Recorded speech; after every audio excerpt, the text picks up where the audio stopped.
In 1957, someone invested $10,000 into a brand new financial instrument. They did nothing after that. No trading, no analysis, no watching charts. Just waited. Today, that investment is worth over $10 million. And you know what the crazy part is? Almost nobody knows how this instrument actually works. Most people just hear S&P 500 and nod like they understand it. But when you actually look at what it is, how it's built, who decides what goes in it, and why it has beaten nearly every professional investor on the planet for decades, I think it's one of the most fascinating stories in financial history. The name S&P 500 comes from two separate companies that merged. Poor's Publishing, founded in 1860 by a man named Henry Varnum Poor. His job was simple. Investors were pouring money into American railroads and had absolutely no idea which companies were worth trusting. Poor started publishing financial guides to help them. Standard Statistics, founded in 1906. In 1923, they built the first systematic index of the American stock market. 233 companies, calculated weekly. In 1941, the two companies merged. Standard & Poor's was born. But the index we know today, the S&P 500, didn't launch until March 4, 1957. Opening value, $43.73. Today, it trades above 7,259. That's a 16,000% increase, just in price. With reinvested dividends, it's over 101,000%. 101,000%.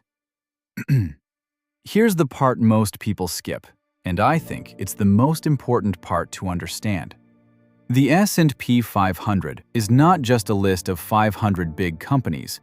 It's a market cap-weighted index. That means every company's influence on the index is proportional to its size. Think about it this way. If Nvidia, which makes up about 7% of the index, goes up 10% today, the index moves significantly. If a tiny company that represents 0.01% of the index goes up 10%, you barely notice. This is fundamentally different from the Dow Jones. The Dow is price-weighted, which means a company's influence depends on its share price, not its actual size. A $500 stock affects the Dow 10 times more than a $50 stock, even if the $50 company is 10 times larger. In my opinion, this makes the Dow one of the most misleading indices ever created. Now, who decides which 500 companies are in the index?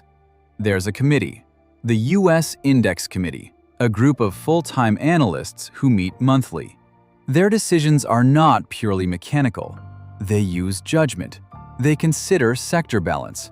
They consider market significance. To get in, your company needs a market cap above $22.7 billion, positive earnings in the most recent quarter and over the past 4 quarters combined, listed on NYSE or NASDAQ, at least 50% of shares in public float.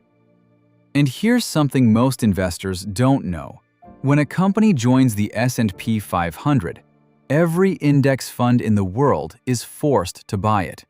Every ETF tracking this index has to purchase those shares immediately.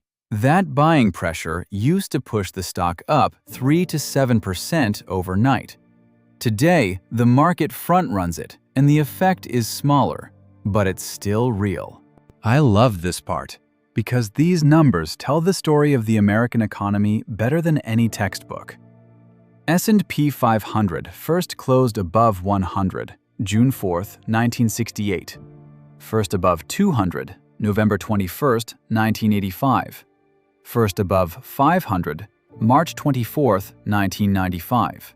First above 1,000, February 2, 1998. First above 2,000, August 26, 2014. First above 3,000, July 12, 2019. First above 4,000, April 1st, 2021. First above 5,000, February 9th, 2024. And today, May 2026, we just hit a new all-time record above 7,259. You know what I find remarkable about that list? It took 41 years to go from 44 to 1,000, and then only 26 more years to go from 1,000 to 7,000. Compounding is a strange and powerful thing. Now, before you think this is all just a straight line up, let me show you the other side. Because the S&P 500 has crashed multiple times, badly. 1987, Black Monday, October 19th. One single day, the index fell 20.4% in one day. That remains the largest single-day percentage drop in S&P 500 history. No warning, no obvious trigger that morning. Just panic selling amplified by computerized trading systems that nobody fully understood yet. Recovery took 21 months. 2000 to 2002, the dot-com crash. If you bought at the peak in March 2000, you waited 5 years just to break even. The index fell 49% over 2.5 years. Hundreds of internet companies went bankrupt. The ones that survived, Amazon, Google, became the giants of today. 2008 to 2009, the financial crisis. This one hit a low of 666 on March 9, 2009. The index had fallen 57% from its peak. Lehman Brothers collapsed with $639 billion in assets. The global financial system came within days of complete freezing. Recovery took 4 years. 2020, COVID, the fastest crash in history. The index fell 34% in 33 days. Then, powered by the largest government stimulus package in history, it recovered to a new all-time high in just 5 months. Let me give you a snapshot of what you're actually buying when you invest in S&P 500 today. 503 companies. Total market value, roughly $66 trillion. The top 10 companies make up about 38 to 41% of the entire index. That's a record level of concentration. NVIDIA at 7.2%, Apple at 5.9%, Microsoft at 5.3%, Alphabet, Google's parent, at about 6.4%, Amazon at 4%. In my opinion, this is the most important and least discussed fact about the S&P 500 right now. When people say they're diversified because they own an S&P 500 fund, they're technically right, but in practice, they are heavily concentrated in a small group of technology companies. The largest sector is information technology at 34.4% of the index. Real estate, the smallest, represents just 1.82%.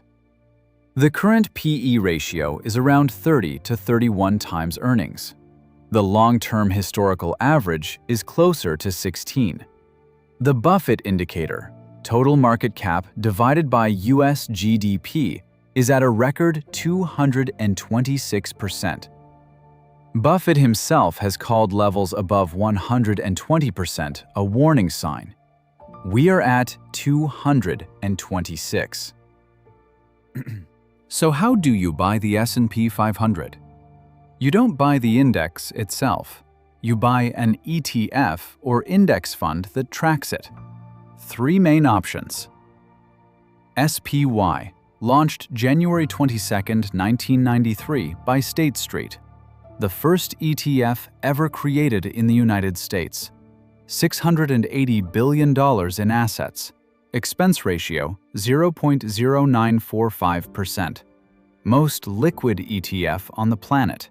about $62 billion traded daily.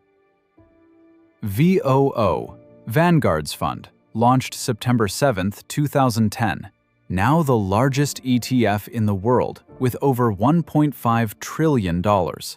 Expense ratio just 0.03%. In 2025 alone, it attracted $137 billion in new investments, a record. IVV, BlackRock's iShares version, also 0.03% expense ratio, around $700 billion in assets.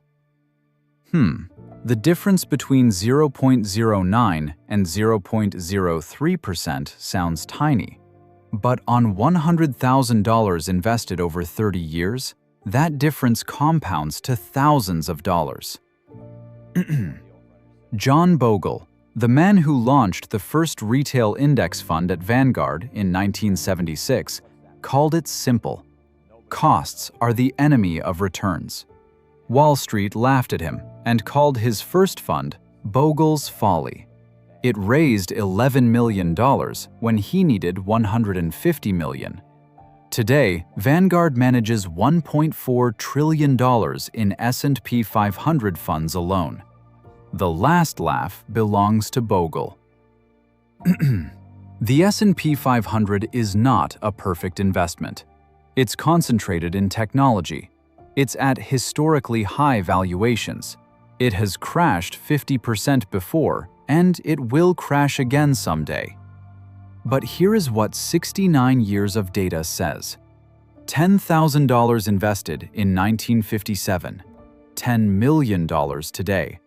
90 to 95% of professional fund managers cannot beat it over 20 years.